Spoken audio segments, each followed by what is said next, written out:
Vous avez déjà pensé à quitter le lit pour voir votre voiture posée dans le balcon? C'est possible ici, et je voulais vraiment m'en servir d'introduction pour l'essai routier du nouveau Kia Seltos. Et si vous vous demandez comment est-elle arrivée ici, là, l'ascenseur s'est ouvert. Rentrons à l'intérieur le plus droit possible.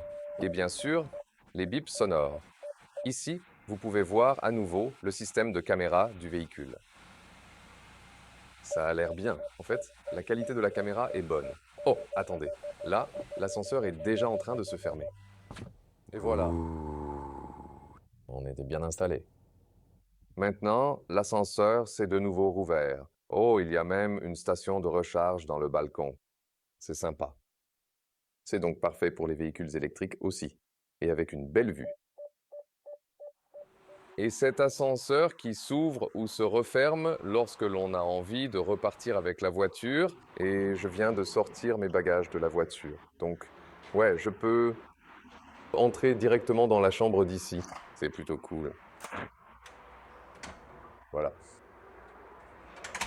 Ouais, et vous voyez, c'est un test spécial de ce concept de parking. Plutôt cool, toute l'installation. Et là, le nouveau Kia Seltos a un look de VE, en gros, mais c'est un SUV compact thermique. Et un avant très audacieux. Regardez ça. Avec une signature lumineuse diurne moderne. Et c'est la version GT Line. Vous avez les finitions de base, puis la GT Line ou la X Line avec un look plus tout-terrain.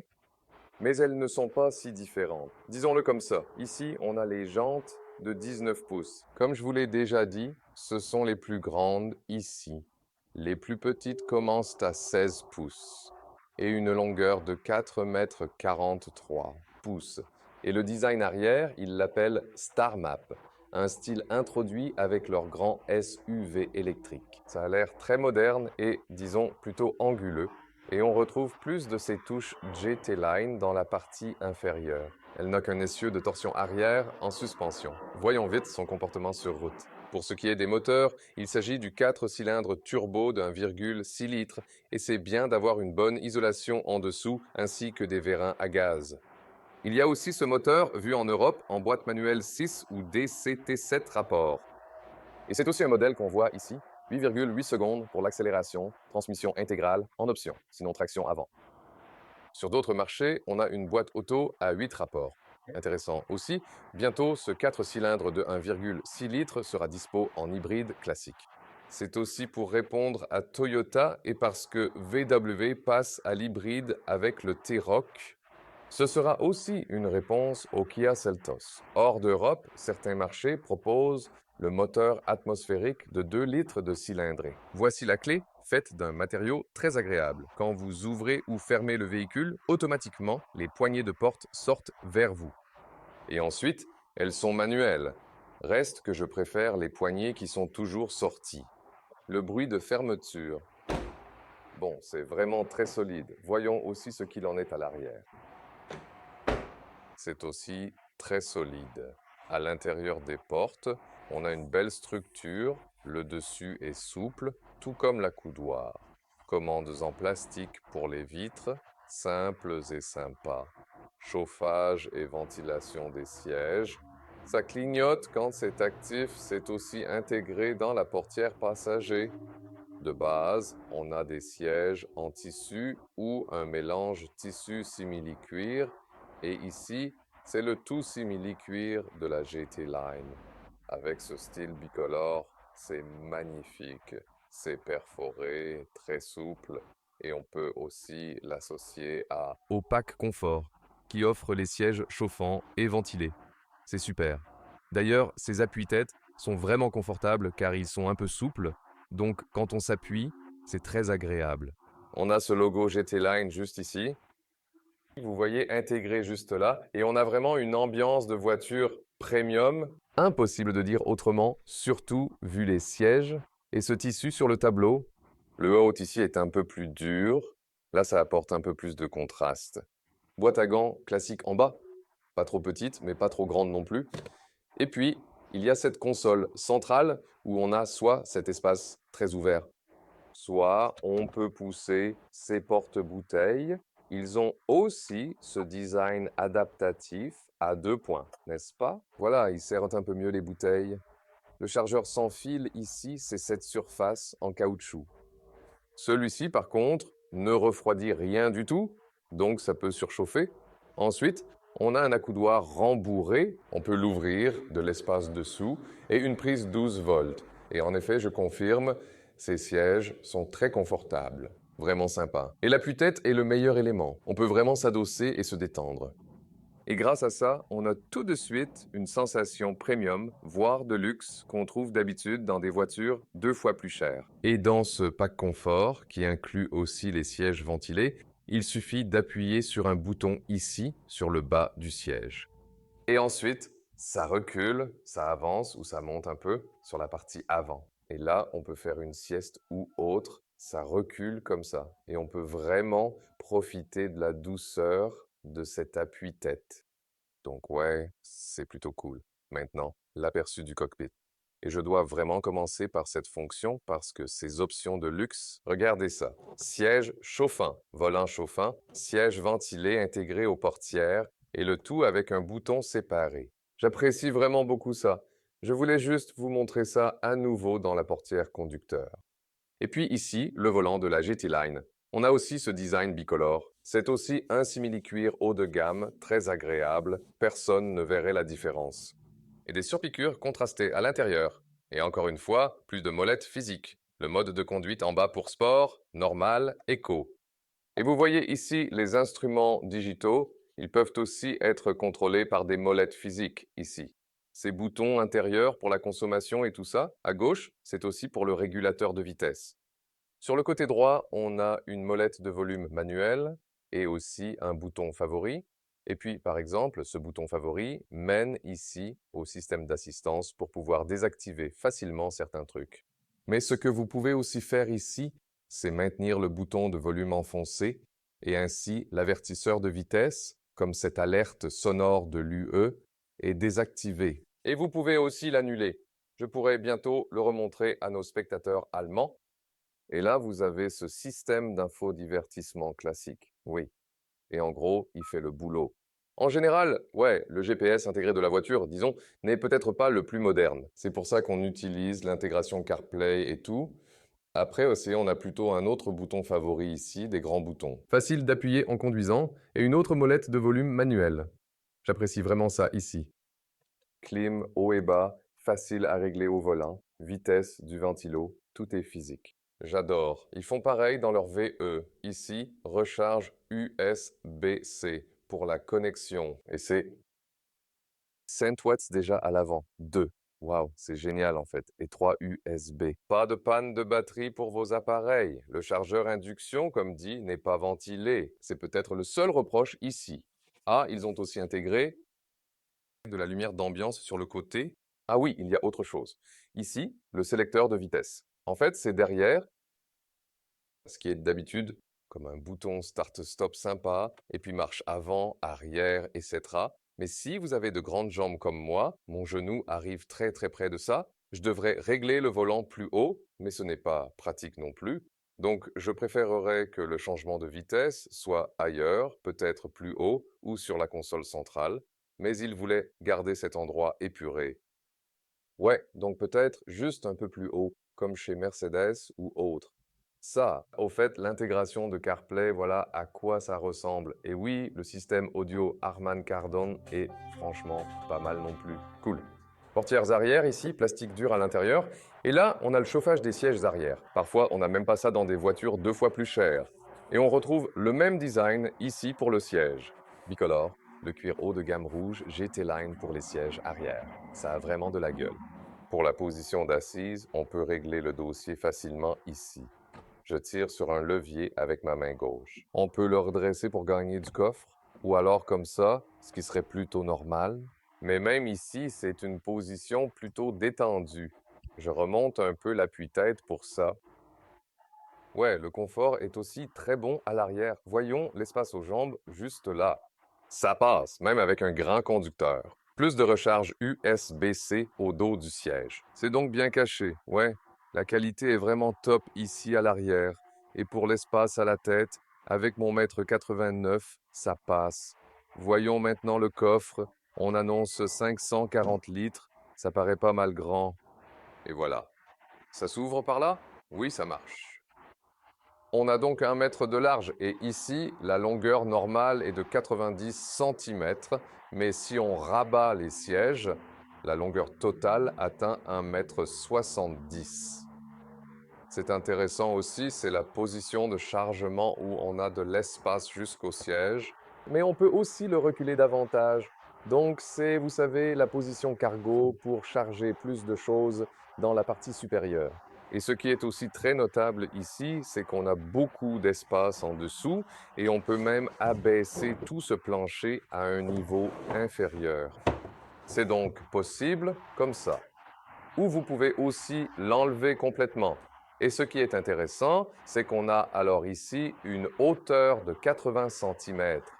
C'est plutôt cool. On conduit la Kia Seltos et on a ici, comme décrit plus tôt, le moteur 4 cylindres de 1,6 litres, traction avant, et ici avec la boîte double embrayage européenne. Voyons voir ce que ça donne, comment elle se comporte. Le volant de la GT Line est un peu différent de celui des versions de base. Il est un peu plus épais ici, fait plus sportif.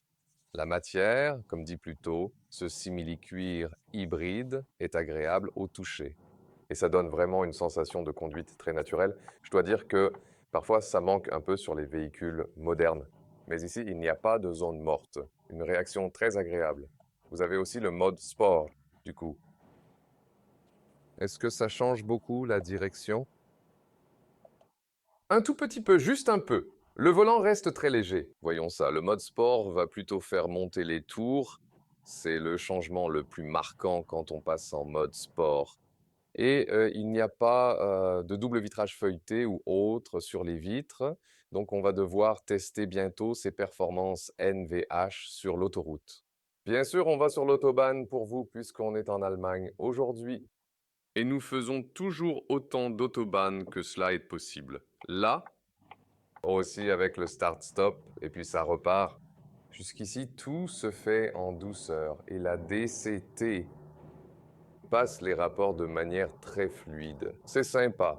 Difficile de juger la boîte automatique à convertisseur des autres pays. Peut-être, oui, je ne sais pas si on peut la tester. Peut-être à une autre étape, ou si quelqu'un peut donner son avis. Pour l'alerte de vitesse UE, oui, j'ai dit tout à l'heure qu'on pouvait maintenir ce bouton de volume ici pour qu'elle n'apparaisse plus. Et maintenant, on va sur l'autoroute. On peut aussi se mettre en mode sport. Et voyons si on peut... D'abord, une accélération rapide de 70 à 120, c'est parti.